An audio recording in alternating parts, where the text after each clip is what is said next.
Good evening, everyone. Good evening. I hope I am properly audible and visible.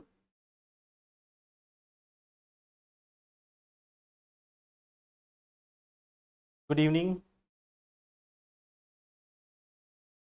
So, I hope you have revised some topics of science and technology from January 2024. Last day we have started this. See what you have to do. Whatever I am telling you, the topics which I am telling you, just try to start making short notes of that so that you can revise it later. Like in the upcoming days, suppose that we are taking around 12 to 14 topics or 12 topics or 10 to 12 topics from each month. So from January to 2024 to March 2025, you will have at least like more than 150 plus, or you can say even around 200 topics of science and technology, and near about like similar type of topics from environment also, economy also. So you would have a comprehensive coverage for environment, science tech, and also portions of economy. These are the three major areas from where you get the questions in current affairs. Then we will also be doing other things like mapping and all and everything else. But these are the major areas from where you get the question. So try to make short notes of it. It will cover some static portion also, some current portion also. So good evening and welcome everyone. In today's session, we are going to see these topics. One is of course about inflation. So we are going to talk about this inflation, what it is, and some general types of inflation which are there. So that is one topic which we are going to see. Second thing is we are going to talk about the carbon market. Right now, last day we have discussed about the timeline of COP. Last day we have discussed like how this COP came into existence, UNFCCC and everything. Then today we will discuss about the carbon market and related mechanism of this carbon market. Third thing is we will talk about one of the editorial which was there, that is with respect to elderly in India. The elderly population, what is their what is their number in India, what are the challenges for them. This is something which we are going to study. Then we will also talk about this one, India, Middle East, Europe Economic Corridor. There was a editorial about this one also. So we will see this topic once again, although we have covered that in the past, but we are going to have a quick recap of this topic as well. Yeah. So before going into that, we have the next important thing. Okay, so I have designed this. I also use AI now. So this is one picture which I have designed myself. Now, so see this question. We are having this question. Consider the following statement about 30-meter telescope. This is one thing. Consider the following statement about 30-meter telescope. The first is saying it aims to study the layers of sun's atmosphere. Second is saying India and China are part of this initiative. Third is saying it can offer better resolution than the Hubble telescope. It is going to be established in Mauna Kea in Hawaii. Okay. So this is one topic, 30-meter telescope. So this is also one remarkable thing. I am not taking all the news articles. I am taking the ones which I think that you should be aware about it for the exam. So see this one thing. Consider the following statements about 30-meter telescope. The first is it aims to study the layers of sun's atmosphere. Second is saying India and China are part of this initiative. Third is saying it can offer better resolution than the Hubble telescope. And fourth is saying it is going to be established in Mauna Kea in Hawaii.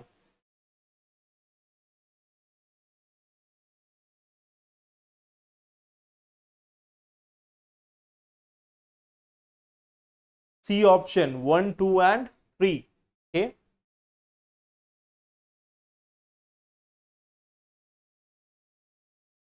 So which statement is incorrect?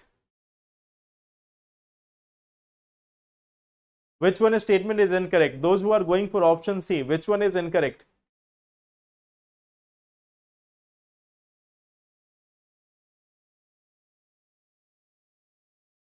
I think two options are there mainly.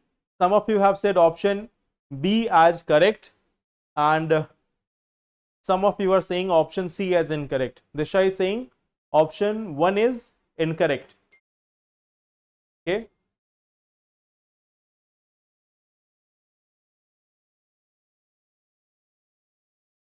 Okay. Let's see the statement one by one. Let's see this one by one, that which one is correct, which one is not. So India and China are part of this initiative. Is it correct or incorrect? If there is this question, India and China are part of this initiative, this is correct or not?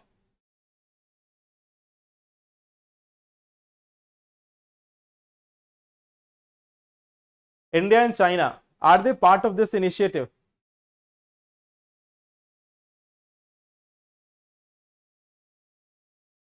Option 2 is incorrect.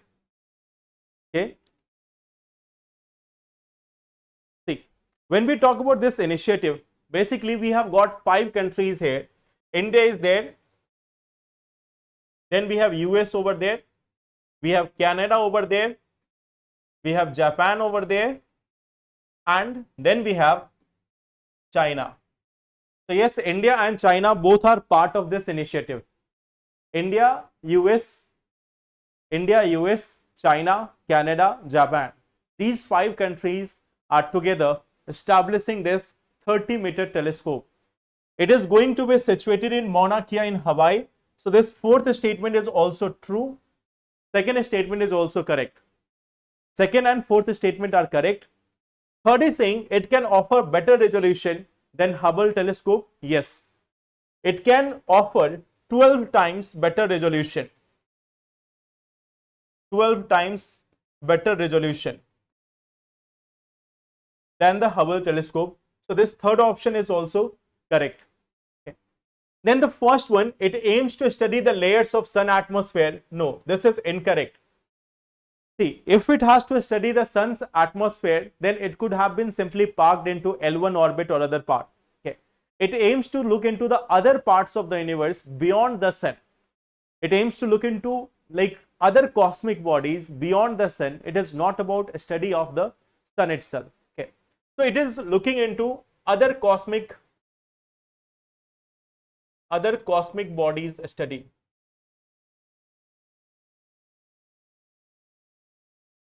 Study of other cosmic bodies. Okay. So this first statement here is incorrect. It aims to study the layers. No, that is incorrect. Second is saying India and China are part of this initiative. Apart from that, US is also there, Canada is there, Japan is there. Then it can offer better resolution. It is being established in Hawaii in Mauna Kea. Okay. So this option C is correct. Only 3 options will be correct here. Coming to the next part, see, this is going to be the 30-meter telescope which is going to be established in US, Hawaii. Okay. India, Canada, US, Japan and China, it is the members. Now consider about this one. I think all of you know about this virus. So answer this question. Look at this very in a very patient manner. Look at this and then tell me. Consider the following statement with respect to Nipah virus. It is a zoonotic virus. It can be transmitted through contaminated food. It severely impacts the pigs. It was first recognized in Nigeria and Congo in Africa.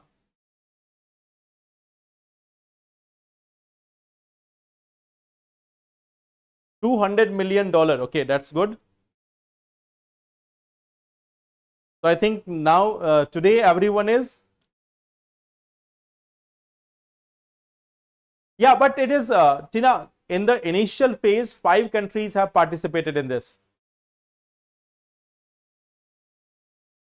Okay, for question number 2 I am getting one option is D. Sachin is saying C for Charlie. Okay, C option and B option from Ritu. All other people are going for C option. Okay, tell me which statement is correct and which one is not correct.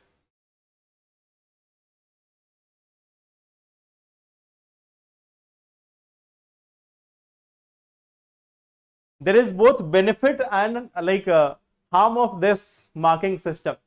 Sometimes you are not even aware about the statement and still you are able to mark it correct. 1 and 2 are correct. Option 1 is correct. Okay. 1, 3, 4 seems to be correct. Okay. Lakshman is saying option 3 is not correct. 1, 2 and 3 is correct. Okay. Disha is saying option 1, 2 and 3 is correct. Rest other incorrect. See.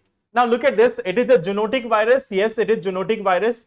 Zoonotic virus means a virus which can spread from animals to humans. That is simply zoonotic virus. Okay. So it spreads from animals to human.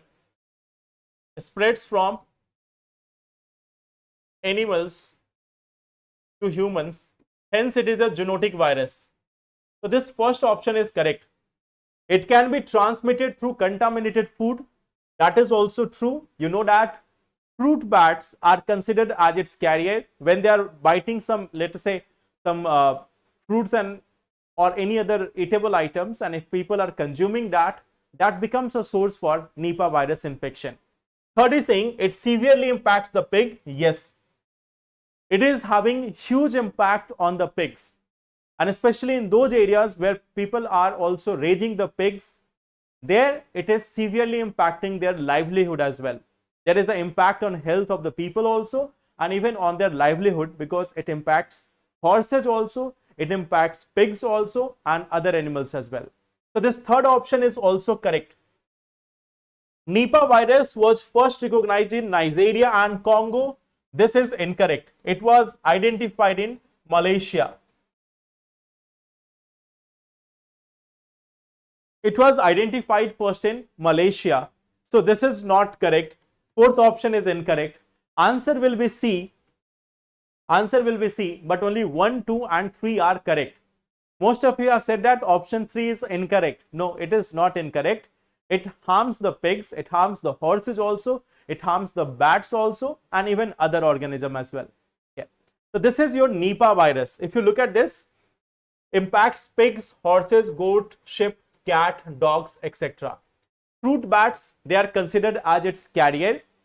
Then if you look at this, it can spread from animals to humans or humans to humans as well. Okay. So if there is a statement, does it spread from human to human also? The answer is yes. It can spread from human to human through saliva, urine or blood. Okay. At the same time, it was first identified in Malaysia. Okay. So I hope this statement 3 is correct. Okay. Statement 4 was incorrect. Coming to the next one. Disease X is sometimes seen in the news. It refers to a disease caused due to gene mutation during gene therapy. Second is saying a disease affecting the new generation of children, specifically a disease for which vaccines have not been developed. And fourth is saying an unknown disease which may cause epidemic in future. So we have four options: a disease caused due to gene mutation during gene therapy, a disease affecting the new generation of children specifically, a disease for which vaccines have not been developed, and fourth is saying unknown disease which may cause epidemic in future. So tell me, which one will be correct?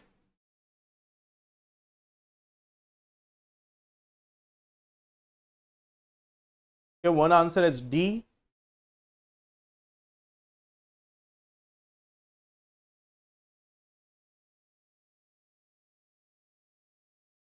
Yeah, I'm getting, other than option B, I think I have got all the options. A, B, C and D also. B is missing.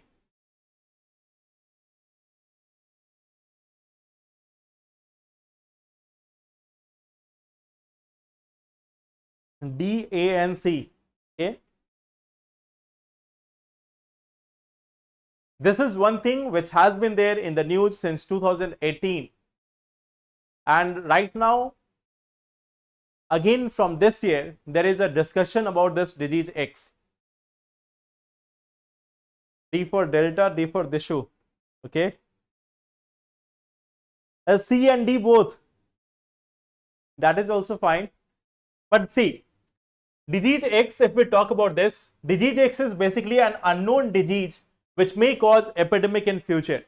So basically it is not an actual disease. It is like a theory that some disease will come into future which can cause huge repercussions for our health system. In 2018, WHO started discussing about a new disease X. They said that in future there may be a rise of disease which can cause wide scale problem for the entire humanity, for the entire globe. And in 2020 we saw the rise of COVID. Okay. In 2019 itself we have seen, but in India it reached in 2020. So WHO imagined about disease X in 2018. We got the COVID as a disease X in 2019. Now again WHO is talking about this disease X in 2024. Okay. So fingers crossed. Okay. So disease X is basically a new or unknown disease which may rise in the future. It may become an epidemic or pandemic like. So why we are talking about it? Just to a guide to the global and national institution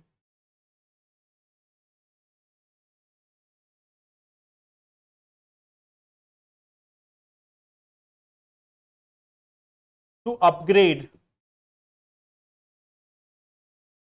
health infra.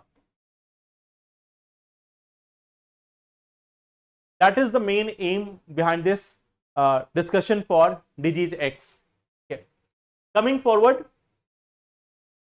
Now, coming to this fourth question, consider the following statement with respect to Mosquirix. It is a WHO approved vaccine for malaria. It can be administered to children after completing minimum 5 years of age. India became the first country in the world to administer this vaccine after WHO approval. So which of the statement given above is are correct? 1 and 2 only, 2 only, 1 only, and 1 and 3 only.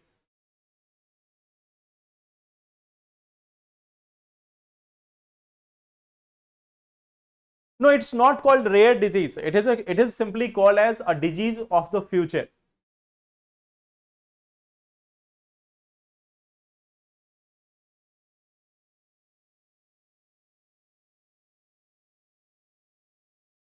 Rare diseases are those diseases which occurs in a very small population.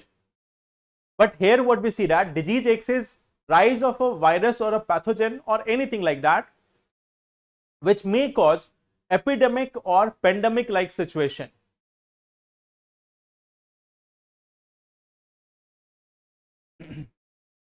So question number 4, option B. Okay.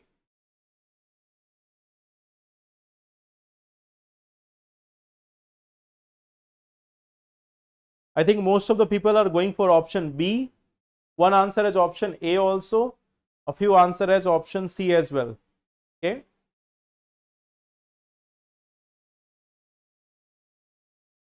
Option number A is 1 and 2 only, B is 2 only, C is 1 only, and D is 1 and 3.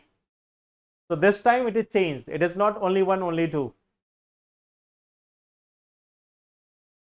Okay. So let's see this. Let's see this question. If we talk about the Mosquirix, it is a WHO approved vaccine for malaria. This statement is absolutely correct. Okay. This is one of the WHO approved vaccine for malaria. The first statement is correct. Second is saying it can be administered to children after completing minimum 5 years of age. No, it is given after 5 months from birth.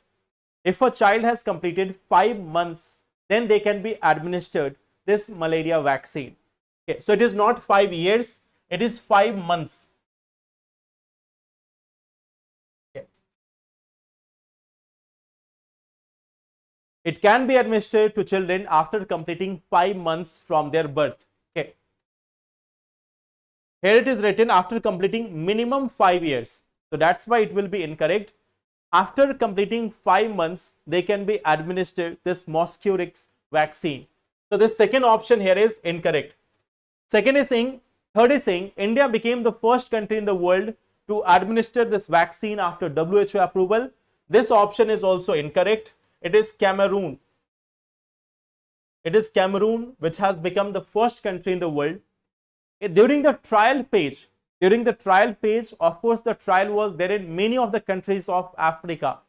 But once the trial was over, once it has been approved by WHO, from this year onward, from 2024 onwards, Cameroon became the first country to introduce it in its vaccination program. Okay. So this Cameroon is the first country to administer this vaccine after WHO approval. So here the third option is also incorrect. The correct answer will be C, that is one only. Okay. So here the answer is C. Okay. Cameroon is the first country and can be administered after 5 months in children after their birth. Okay. These are two things which you should be aware about this Mosquirix vaccine. Okay. Now, one last question, and this is a considerably easy one. Zombie viruses are sometimes seen in the news. These are viruses which have evolved due to misuse of antivirals, viruses which have become extinct in the present times, ancient viruses which have remained frozen in permafrost, viruses which cannot be killed even with most powerful medicines. So what exactly is a zombie virus?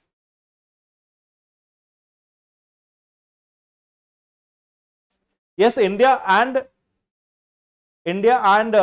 Indonesia, you can see these are the areas of tropical countries. These are the areas of tropical countries, and in the tropical areas, the rise of mosquito is very much prominent.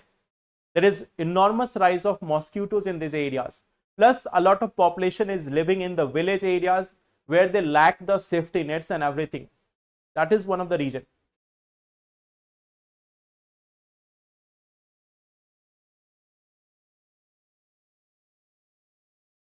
So what would be the answer here?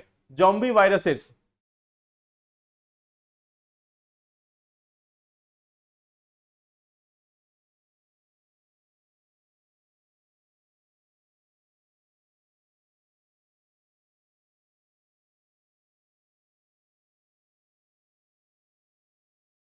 Zombie viruses are there in the news frequently now. So what would be the answer here?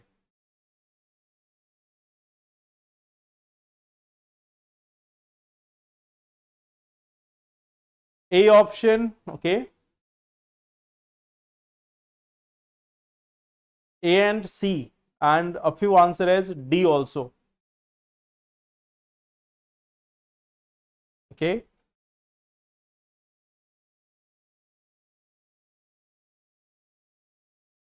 I think maximum people are going for option A and option C.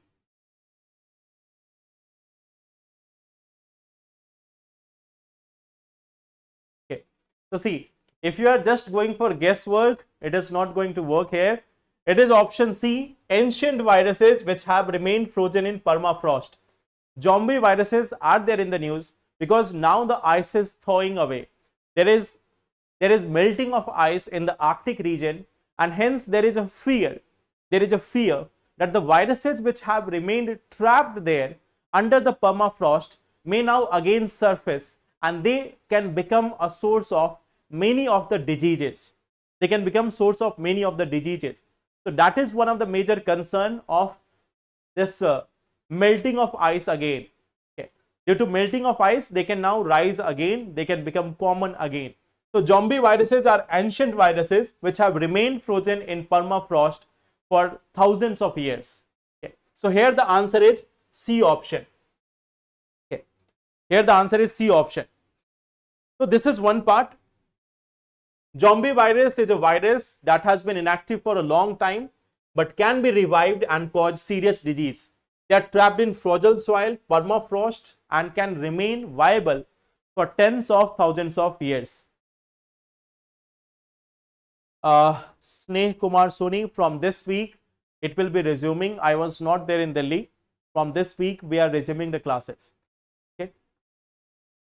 Zombies in real, yes. So they have remained as zombies. Now they will become active.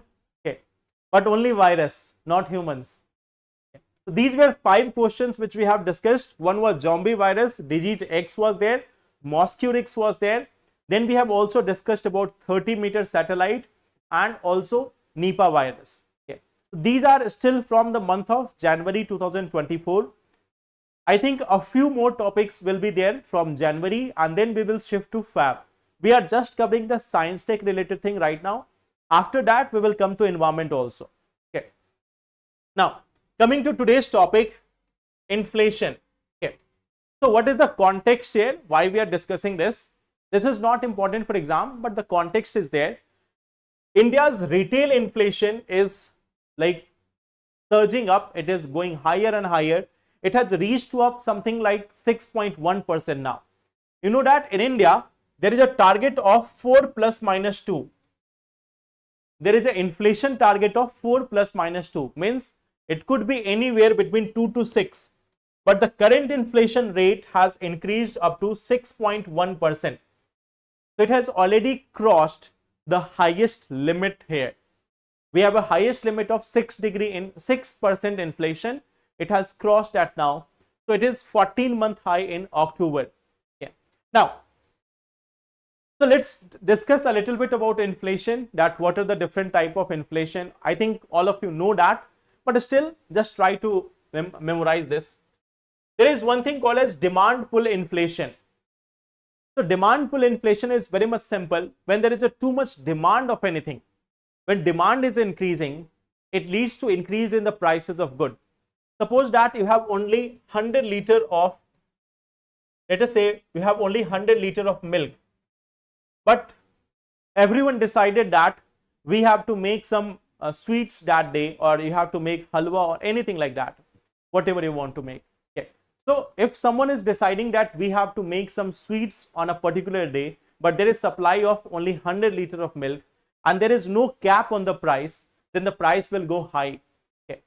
So demand pull inflation simply means due to demand of certain things, due to higher demand of certain things, it may happen that the prices of goods will increase. That is demand pull inflation. Second thing is cost push inflation. Like suppose that a person is selling sweets.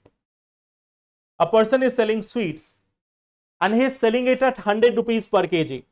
Let us say he is selling it at 100 rupees per kg.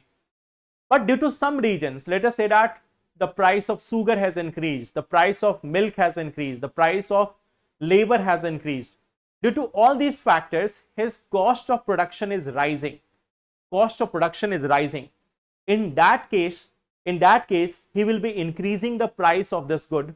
That will be called as cost push inflation. That will be called as cost push inflation. So when the cost of producing goods and services increasing, there is an increase in price of the item. That is called as cost push inflation. Then there is also built-in inflation. Okay, like suppose there is a demand from the workers. There is a demand from the workers that their wages must be increased. Their wages must be increased, and due to which the businesses are increasing the price of sweets. Like same thing here. Suppose sweets are there. The persons who are making these sweets, they are demanding higher wages. They are demanding higher wages. So in order to give them higher wage, what the company will do, they will increase the price of this sweet from 100 rupees to let us say 120 rupees. So that will be called as built-in inflation. Now these are basic things. I think all of you have got this in your NCRTs, your classes, everything. Tell me one thing. What is shrinkflation?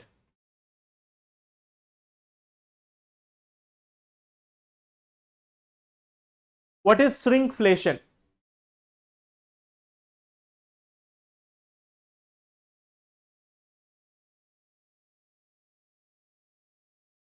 I think I have told some of you this shrinkflation in previous classes also.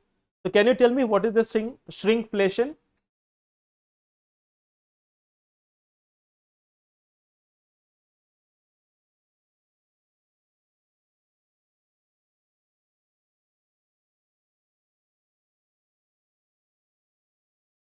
What is shrinkflation? Anyone? Hidden size of products reduce instead of price rise. Okay. So to understand this, you all will be able to connect with one simple thing.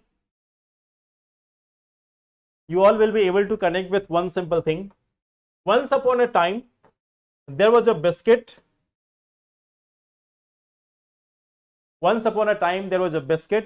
Parle G. It used to cost rupees 3. Okay. And the size was like this. Okay. The price remained the same, but the product started to decrease in size. Okay. The size of the box started to decrease. Earlier, suppose if it was 200 gram, it came down to 150 gram, then 150 gram, and then 100 gram. Okay. So the best example is that of Parle G. The price remained the same, but the quantity has reduced. You may have seen the same thing in many of the items. In many of the items, you might have seen the same thing, that the price have remained the same, but the amount of things have reduced. Okay. Like you have also that example of Maggi. Okay. So earlier also it used to cost like, let us say, 5 rupees or 10 rupees. Price remained almost same, but the amount of the product reduced from time to time. So this is a type of shrinkflation where the prices remain the same, but the amount reduced. So overall, there is an increase in price per gram or per unit. So that is what we call as shrinkflation. Number of biscuits also decreased. Okay. Earlier, how many they were giving? Dairy milk also. Okay, earlier I think they were giving 10 to 12 biscuits. Yes. Shrinkflation means price remains same,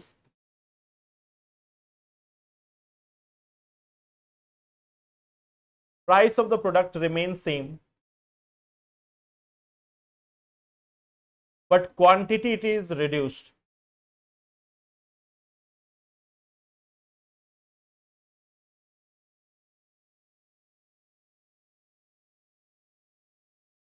Okay.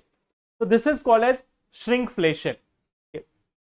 Second thing is, like, there are other terms also related to inflation. One thing is called as hyperinflation, and there is another thing called as creeping inflation.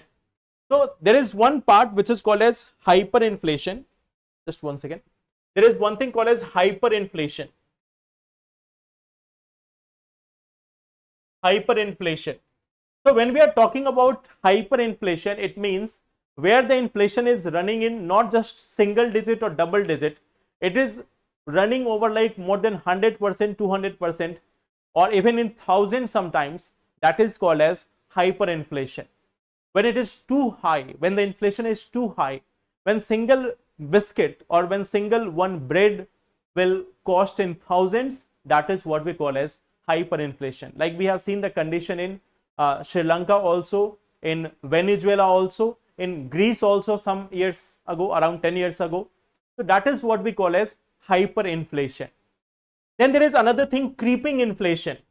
Creeping means something which is increasing but at a very gradual rate. Hyperinflation is too much high inflation, or the one which is increasing at alarming rate. On the other hand, creeping inflation is like, suppose inflation is there like 2%, 3%, but it is continuously increasing. That is called as creeping inflation. Then we have one thing called as deflation. Deflation is basically a sustained decrease in the prices that can lead to negative cycle of like spending. There is one thing called as disinflation, and there is called as deflation. There is disinflation also and there is deflation also. Disinflation is when the inflation rate is going lower.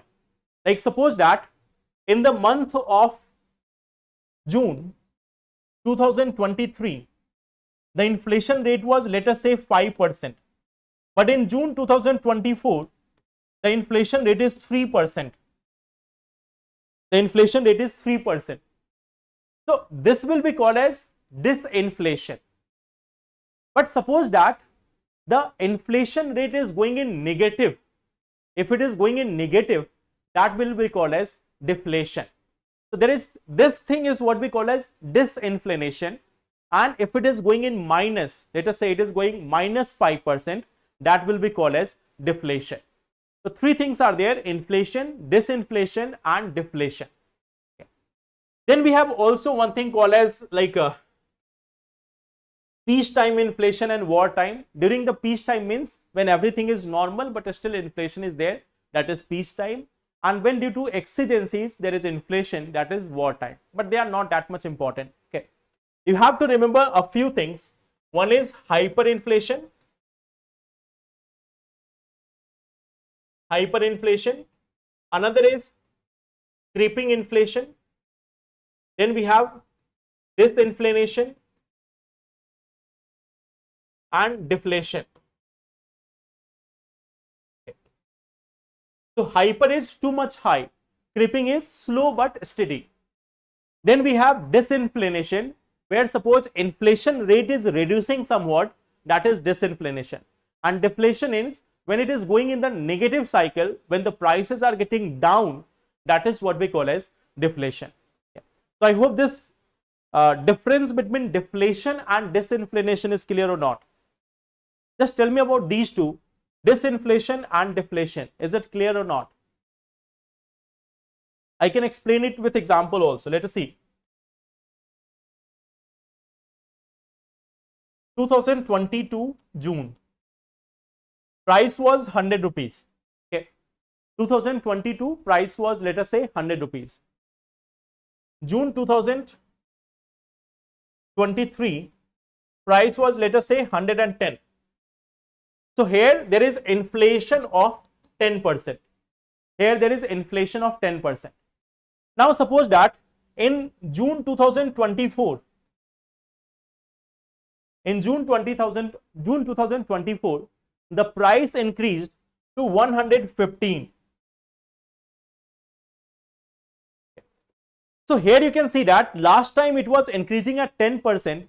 Here it is somewhat 4.5% or nearly 5%. It is nearly 4.5% or 5% or 4.5%. Here the inflation rate is something around 4.5%. So this thing is what we call as disinflation. Now suppose that if the price of this came down to 105, if the price has come down to 105, that is what we call as deflation.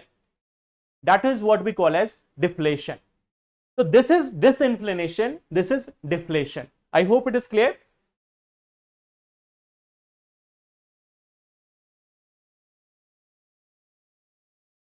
This what will be called as deflation, and this what we will call as disinflation. Means inflation is again there, but rate is lower. Last time the rate was 10%, this time the rate is only 4.5%. So there is a reduction in inflation rate, that is what we call as disinflation. But if there is an overall reduction in the price itself, then we will call that as a deflation. I hope it is clear now.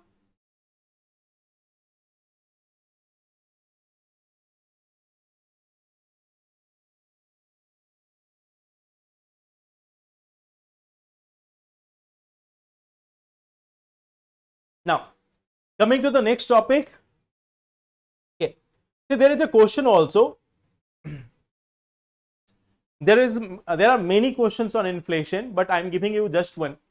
With reference to inflation in India, which of the following statement is correct? First is saying controlling the inflation in India is the responsibility of Government of India only. Second is saying the Reserve Bank of India has no role in controlling the inflation. Third is saying decreased money circulation help in controlling the inflation. Fourth is saying increased money circulation help in controlling the inflation. So what would be the correct one?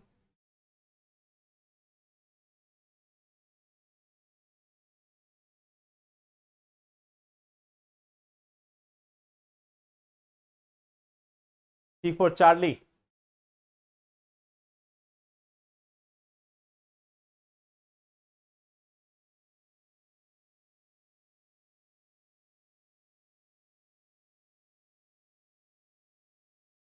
Yes, so I think it is clear to everyone. Yes. So here the answer is simply C. Decreased money circulation helps in controlling the inflation. When there is a decrease in the money circulation, there will be less demand of the things and hence the prices will come down. Okay. Coming to the next topic, there is one thing called as carbon market. So you might have all seen COP29 is going on. Let's see if people are really able to make some change this year or not. But then carbon market is one thing which is there in the news. Okay. So let us try to understand this. Like, what is the current aspect? There is like adoption of standards for the creation of carbon credit under Article 6.4 of the Paris Agreement. The countries have agreed that we will adopt a single standard for creation of carbon market. So that is one thing which has been agreed upon. But let us try to understand what is a carbon market, how it has all started, what is the tools for it, and how India is also doing it.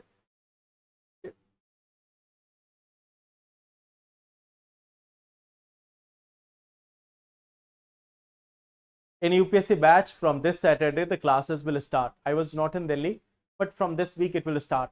Okay. So see, what exactly is carbon market? When we are talking about carbon market, it simply means that a place where people are exchanging the carbon credits, So how it has all started? Let us try to understand this. Okay. See, there was this time of 1990s. At that time, it was understood or it was believed that there are certain countries, developed nations, they have polluted the environment. It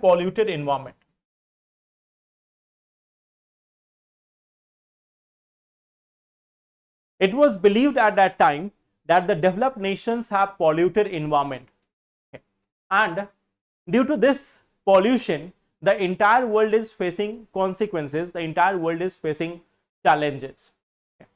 Now, this was also the time when the world was going through a change. This was the time when the world was going through a change.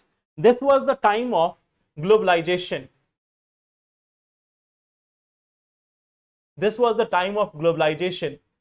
When major powers like Russia and other powers like India and even China and other Asian countries, they started having trade with the Western countries, the Western world. The Western world was largely responsible for polluting the environment.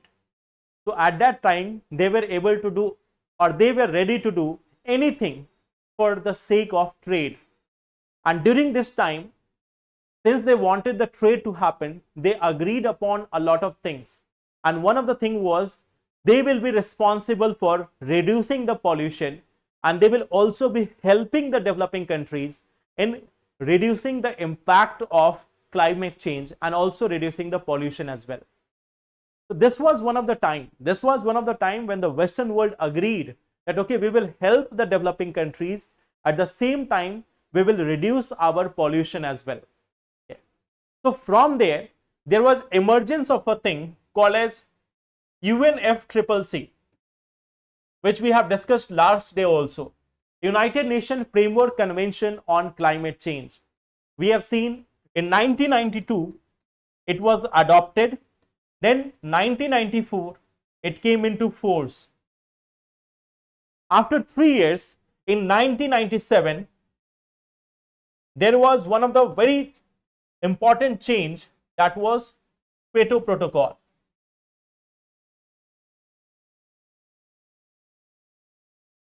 So under this Kyoto Protocol, it was agreed that the developed nations will be reducing the pollution.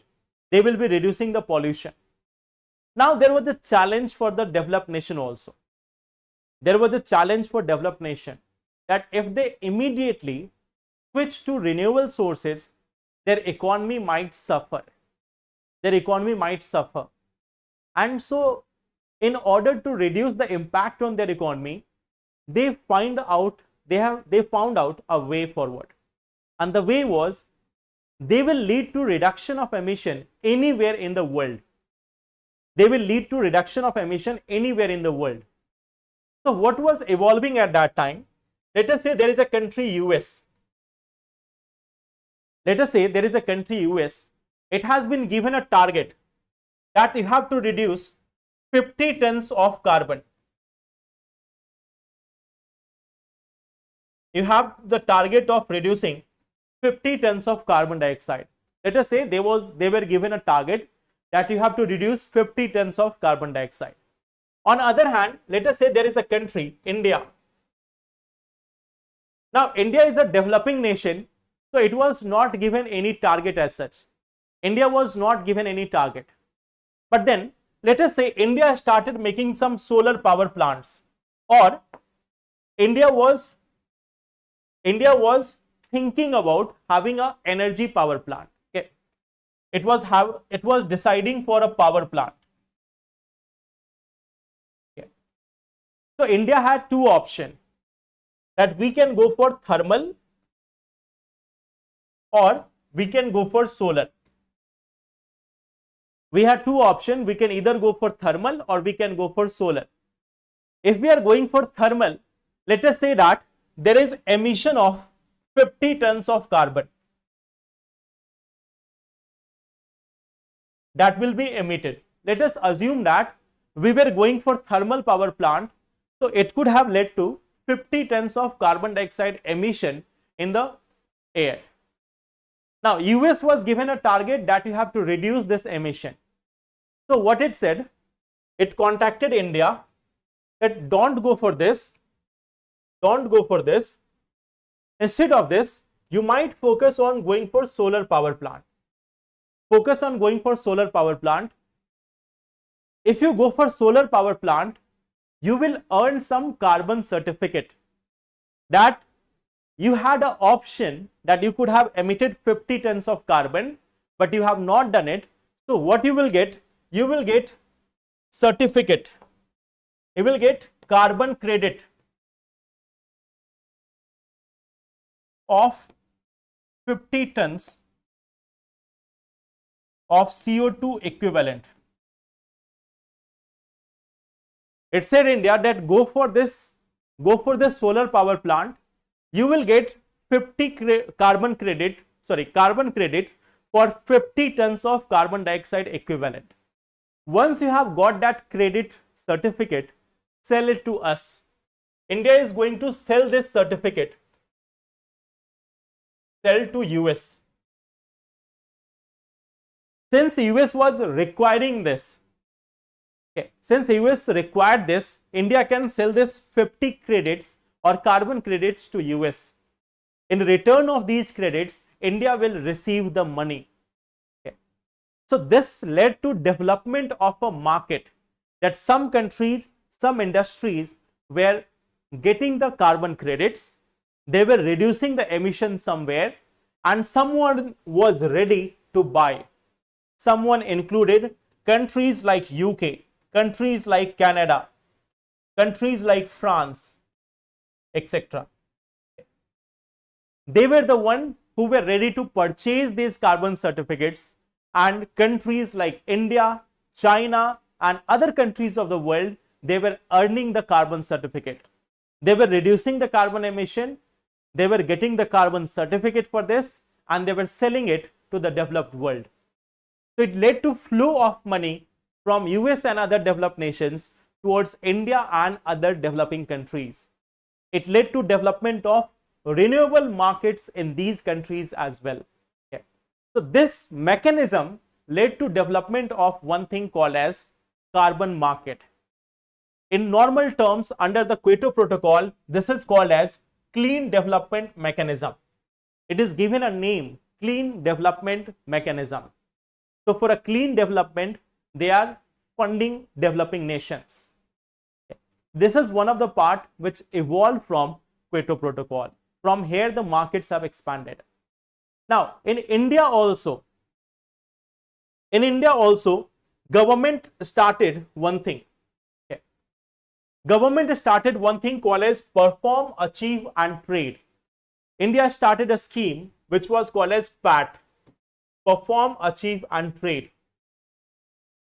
So what was the aim here? Now that was working at international level. There was one market which was operating at international level between the countries. Now there was a domestic carbon market also. And how it was working? Let us say there is one company, Tata. Okay. Let us say that it is leading to emission of 10 tons of carbon, CO2. There is another company, let us say Reliance. It is also emitting 10 tons of CO2. Okay. Now, let us imagine this. You can take in any case. Let us say that both of them were given a target by the government that you have to reduce the emission. Both of these companies were given a target that you have to reduce the emission.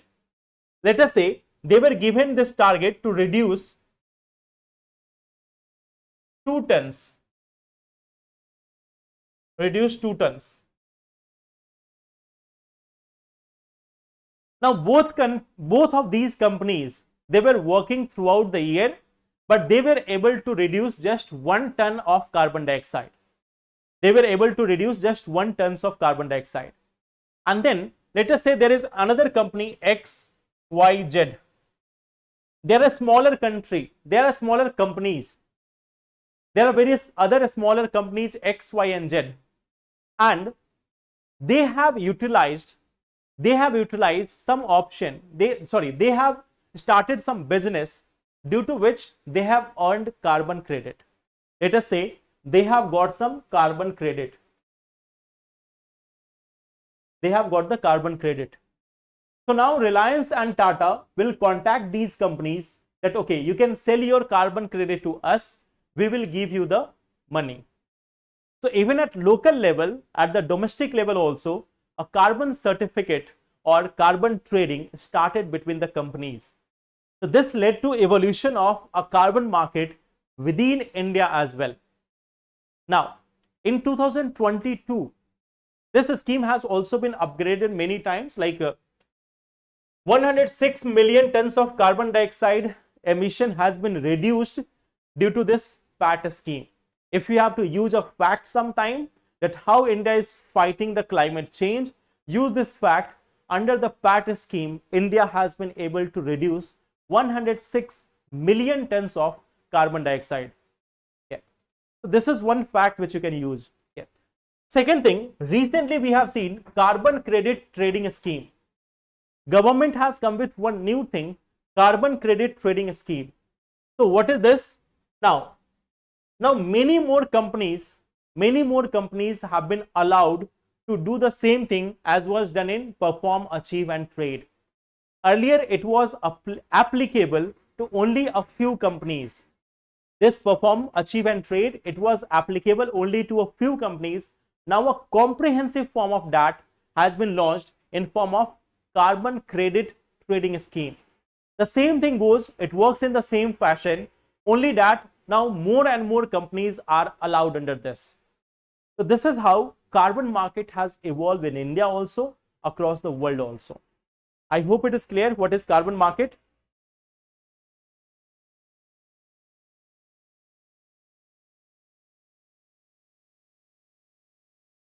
These meetings are increasing the facts and data.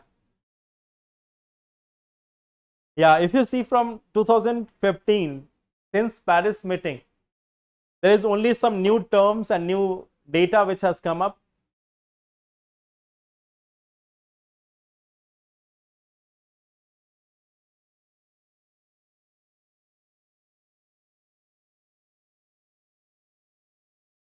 So this was our second topic, carbon market. Coming to one more thing, elderly in India. This perform, achieve and trade, it is a recent thing. Like if you can see, from 2015 it is effective. Okay, it was launched although earlier in 2010, early 2010 only, but it is effectively applicable from 2015 onwards. That's why we have seen a data from 2015 to present times. It has led to saving of 106 million tons of emission of carbon dioxide.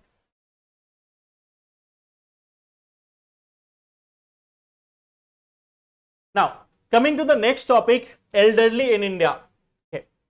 So there is one thing called as United Nations Population Fund. Okay.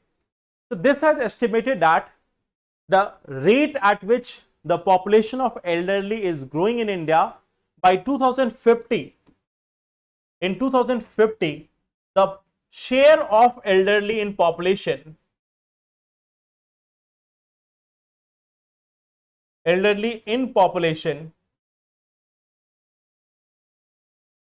will be 20%.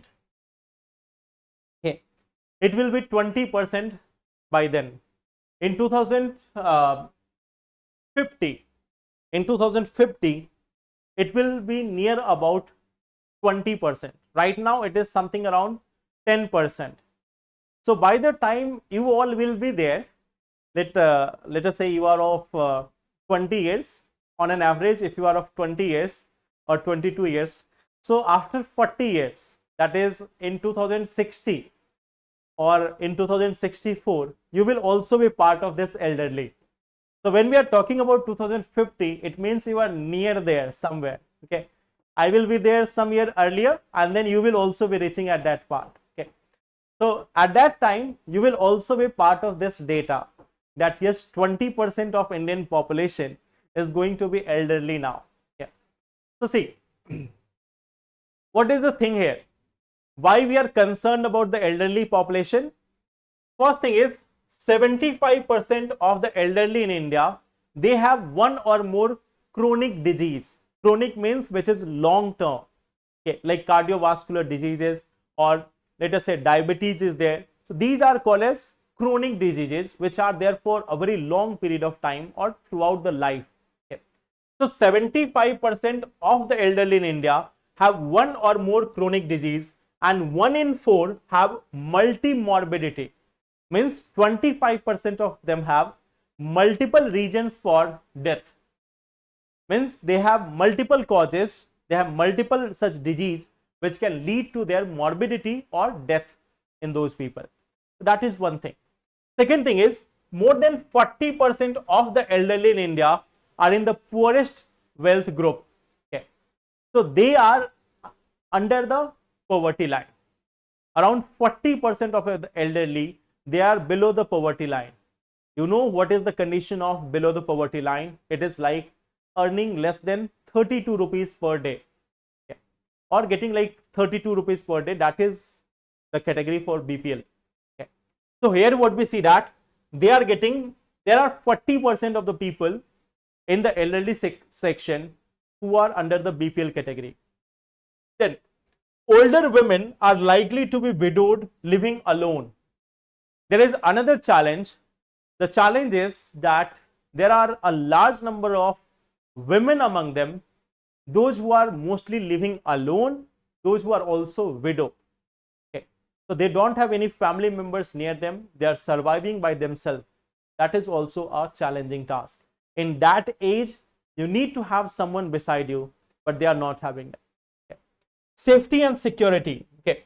So you can see that nowadays many of the elderly, they are also using mobile phones, they are also using now internet banking and everything, and they are more susceptible to cyber crimes. They are more susceptible to cyber crimes.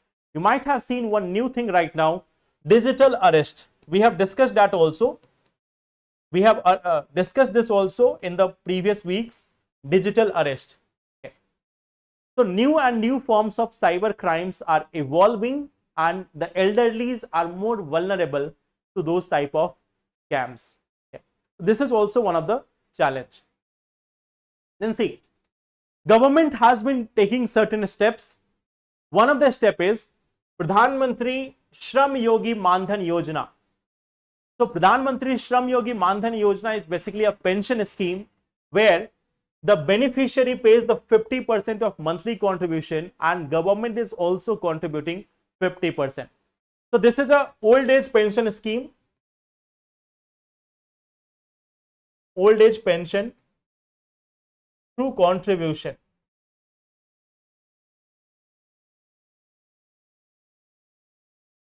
Second is Pradhan Mantri Vaya Vandana Yojana. It is providing social security for people aged 60 and above and protect them from a fall in interest income. Okay. So again for elderly, this is a type of pension scheme.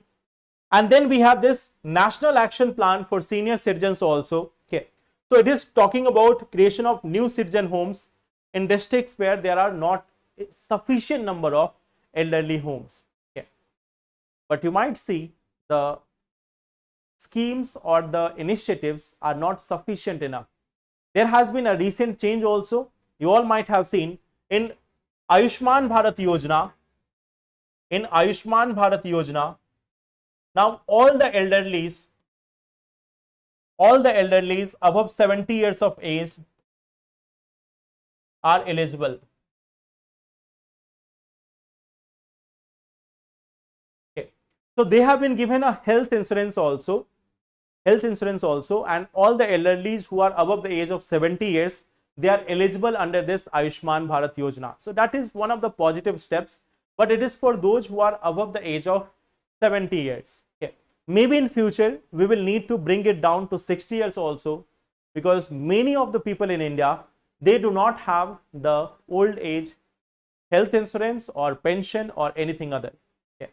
And in some states the condition is much more worse because there is no family member also to take care of them, because many of them have migrated to other cities, other towns or other states for their livelihood. That is also a challenge. Okay. This is elderly population in India and their challenge. Okay. By the time this reports become actual, you will be there in the group. So think about what more schemes you can bring when you are going in the services. Okay. Then one last thing is India Middle East Europe Economic Corridor. Okay. So you know that last year there was a lot of discussion. In last year there was a lot of discussion about this India Middle East Europe Economic Corridor. But then again, what we have seen, there is challenge. First one was Russia, Ukraine. Second, Iran, Lebanon, Israel, and all other countries conflict. So now this India Middle East Europe Economic Corridor, it is in somewhat a inactive phase because the countries who are there, they are fighting with each other. Let's see this route. It is going to start from Mumbai and Gujarat, from the Mundra and Kandla port. Okay, and from the Mumbai port, it is going to start. It will pass through this region of UAE, okay, through this portions of UAE, Bab al Mandeb Strait. It will be passing there. It will be going through Saudi Arabia, and then it will reach to the coast of Haifa. It will reach to the port of Haifa. This port of Haifa is basically in Israel. Okay. This port of Haifa is also under the control of Adani Enterprises. Okay. So you can see from India to Israel, there is a connectivity via this India Middle East Europe Economic Corridor. And from this port of Haifa to onwards in Mediterranean Sea, there is already connection which is existing. So this is one thing which was supposed to connect this, but now here we have Iran. Okay. Then we have Saudi Arabia, UAE and Israel. There is a lot of conflict going on in this entire area. So that's why this is in a halt situation. Okay. In this halt situation, because simply like you can see what is happening between Iran and Israel right now.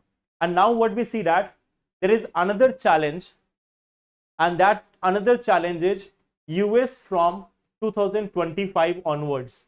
Okay. There is going to be a new president in United States, Donald Trump, from January 2025. Okay. So again, this all program is now in a halt situation again.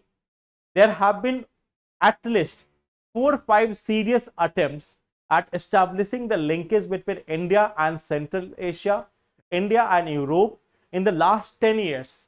From 2014-15 to 2024, there has been more than 4 or 5 serious attempts.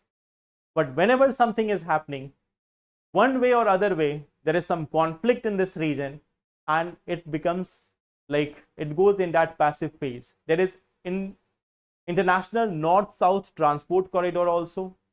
There is Turkmenistan, Afghanistan, Pakistan, India pipeline also. There is Chabahar port also. There are so many other connectivity options, but all of them become halted due to one reason or other reason. So this is also one of the things which is in halt right now. Okay. Maybe we will need some other options via Africa. Right now, Africa seems more better option than going through the Middle East. Okay. So this is one thing which we know about this India. This just map was there. Okay. Tomorrow again, we will be meeting at the same time, and we will be discussing some more questions from Science and Tech of 2024 January. Okay. So I hope this is clear.